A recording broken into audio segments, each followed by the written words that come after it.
చివరికి ఓవర్సీస్ స్కాలర్షిప్లు ఇవ్వకుండా గురుకులాల్లో తిండి పెట్టకుండా ఈరోజు పిల్లల్ని చంపుతున్న అరాచక ప్రభుత్వం రేవంత్ రెడ్డి ప్రభుత్వం, కాంగ్రెస్ ప్రభుత్వం.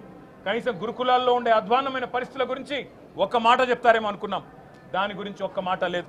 చనిపోయిన 83 మంది పిల్లలకు కనీసం ఒక మాట సానుభూతి చెప్పి సంతాపం చెప్తారేమో అనుకున్నాం. ఒక్క మాట కూడా వారి గురించి ప్రస్తావన లేదు. అదే మాదిరిగా ఇంకా విచిత్రం, 10 ఏళ్లలో కేసీఆర్ గారి ప్రభుత్వం ఆనాడు 4,17,000 కోట్ల అప్పు చేస్తే 4,17,000 కోట్ల అప్పు చేస్తే అంటే సంవత్సరానికి 41,000 కోట్ల అప్పు చేస్తే అప్పులు అని గుండె బాదుకున్న కాంగ్రెస్ సన్నాసులు ఇవాళ ఒక్క సంవత్సరంలో 1,62,000 కోట్ల అప్పులు తెచ్చిన విషయం ఒక మాట చెప్తారేమో అనుకున్నాం.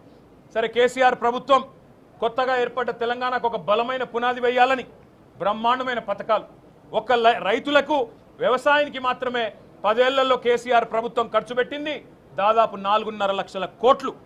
రైతు బంధు రూపంలో 73,000 కోట్లు, రుణమాఫీ రూపంలో 28,000 కోట్లు, ఇరిగేషన్ ప్రాజెక్టుల రూపంలో, అదేవిధంగా వ్యవసాయ పనిముట్ల రూపంలో, మెకనైజేషన్ రూపంలో, డ్రిప్ రూపంలో, సబ్సిడీల రూపంలో, ఉచిత విద్యుత్ రూపంలో మొత్తం 4.5 లక్షల కోట్ల రూపాయలు తెలంగాణలోని 70 లక్షల మంది రైతులకు ఇవ్వడం వల్ల ఇవాళ భారతదేశంలో తెలంగాణ వరిధాన్యం ఉత్పత్తిలో నెంబర్ 1 అయ్యింది.